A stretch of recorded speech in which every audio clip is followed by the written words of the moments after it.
Alors, la réforme des retraites, j'avais pas prévu d'en reparler de sitôt. En effet, c'est une réforme qui est très complexe à analyser et j'attendais vraiment d'avoir le temps de l'analyser complètement et de connaître parfaitement l'histoire du système des retraites français. Et c'est pour ça qu'aujourd'hui, avec un petit peu de retard, je vous propose une vidéo pour mieux comprendre en quoi cette réforme est possible et ne serait pas stupide, mais en quoi, telle qu'elle est formulée par le gouvernement, elle est un grand danger pour la justice sociale de ce pays. C'est parti.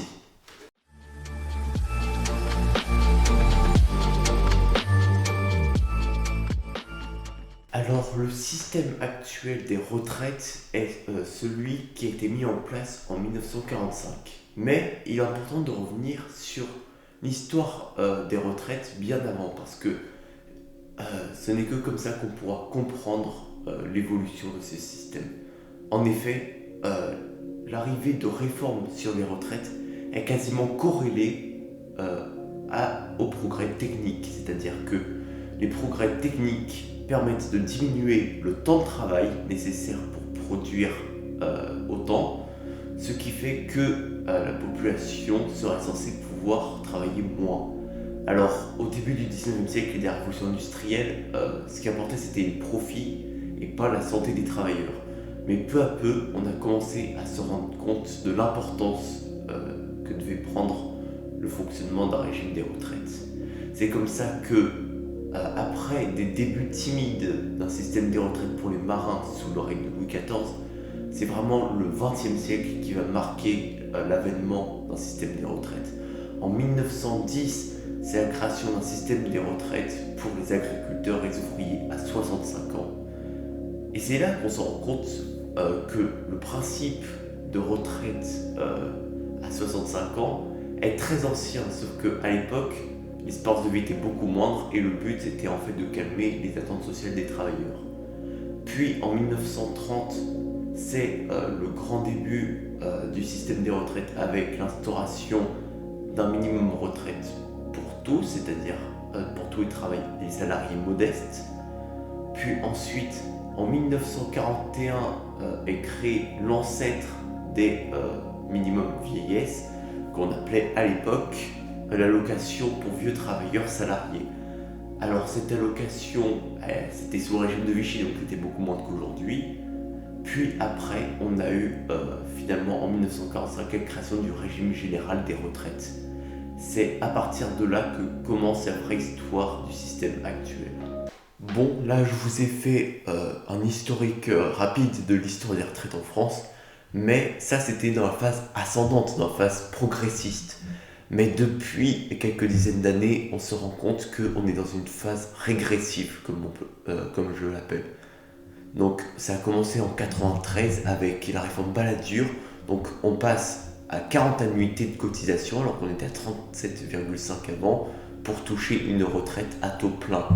C'est à partir de là qu'il y a eu d'ailleurs l'apparition de l'âge égal et du taux plein pour toucher sa retraite. Dans les autres pays européens, ça n'existe pas. Quand tu pars à la retraite, tu touches la totalité de ta pension. C'est l'ancêtre de l'âge pivot. Puis ensuite, on a pu voir en 2003 la réforme Fillon. Alors cette réforme, toujours allongée la durée de cotisation en passant à 41 annuités. Puis enfin la réforme verte en 2010 qui fixe l'âge légal de départ à la retraite à 62 ans. Comme ça c'est clair au moins. C'est une loi totalement antisociale, mais on en a eu depuis. Et on a eu surtout une première loi, la loi de 2019, qui devait allonger la durée de cotisation pour toucher sa retraite à taux plein. C'est la retraite par points. Mais grâce aux gilets jaunes et au coronavirus aussi, on va pas se cacher que cette réforme n'est pas passée. Mais en tout cas, c'était les prémices de ce qu'on est en train de voir aujourd'hui. Et on ne peut qu'espérer que cette retraite telle qu'elle est proposée aujourd'hui, de passage à 64 ans, ne va pas passer comme celle de 2019.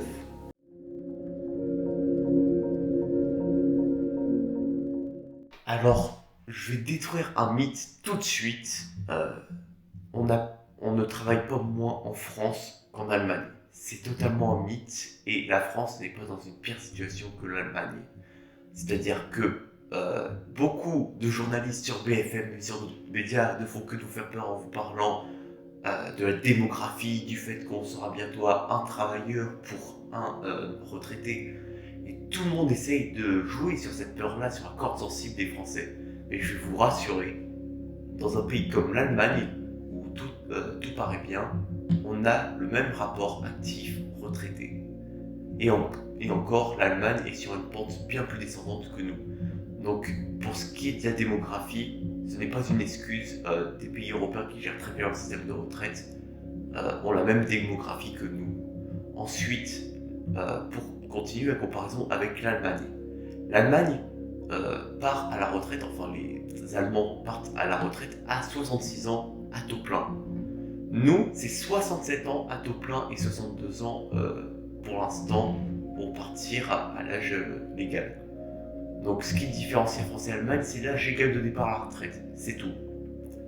Puis ensuite, ce qui différencie la France de l'Allemagne, c'est le PIB et la croissance. Alors je sais que ça fait beaucoup de mal à des personnes de gauche qui trouvent que la croissance c'est caca, c'est méchant, c'est anti-écologique et tout, mais c'est ce qui permet à un État-providence de se financer. On le remarque, l'Allemagne, on fait que nous dire par exemple que l'Allemagne taxe moins que la France. Et c'est totalement faux, parce que même si la France prélève plus de son PIB pour financer le système des retraites, l'Allemagne dépense plus que nous en euros pour son système. La France dépense 300 milliards, tandis que l'Allemagne dépense plus de 500 milliards d'euros pour financer son système de retraite. Alors pour la France, c'est de l'ordre du 14%, pour l'Allemagne, c'est de l'ordre du 13%. Donc on est tous d'accord que là, ça vient de déconstruire le mythe comme quoi en France on travaille moins qu'en Allemagne. Et à partir de ce constat, je vais vous prouver que on n'a pas besoin de repousser l'âge légal de départ à la retraite si on a une croissance suffisante. Alors pour vous prouver que nous n'avons pas besoin de reculer l'âge de la retraite, on va faire des maths. Excusez-moi, mais c'est nécessaire. Donc imaginons que la solde des caisses de retraite soit déficitaire en 2030 de 13,5 milliards d'euros.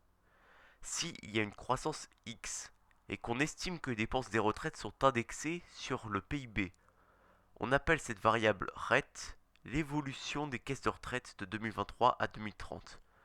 Si on prend tout ça en compte, la solde des retraites sera égale à RET fois X plus RET moins 331 pour les 331 milliards actuels.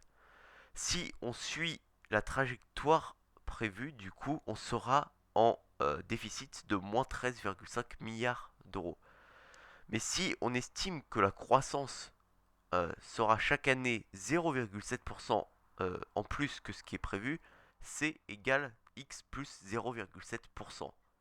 Donc solde C égale RET fois 0,7 plus RET moins 331 plus solde X. Ce qui est égal à peu près 350 moins 331 moins 13,5 pour solde X. Ce qui est égal à plus 5,50 milliards d'euros. On serait donc ici en excédent et donc on peut en conclure que si la part des retraites dans le PIB reste la même, on sera en excédent, ou alors on peut faire diminuer cette part dans le PIB de 0,18%. Après, il faut se rendre compte que ce calcul est approximatif, vu que je n'ai pas pris en compte le fait qu'on était pour l'instant excédentaire. J'ai pris que les dépenses des retraites, car personne n'est sûr en réalité du fait que l'on soit en excédent, et beaucoup de macronistes continuent de persister que on est à peine à l'équilibre. Donc j'ai pris 331 milliards pour faire consensus.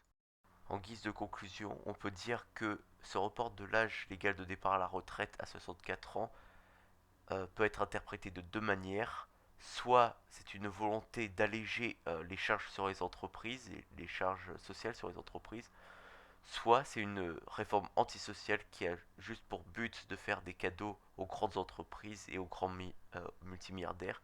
Ça, ce sera à voir prochainement. Mais en tout cas, j'espère que cette vidéo vous a permis de mieux comprendre comment on peut combattre cette réforme des retraites et qu'elle vous a donné des arguments en cas de débat avec des collègues, avec des amis. Sur ce, moi je vous dis ciao.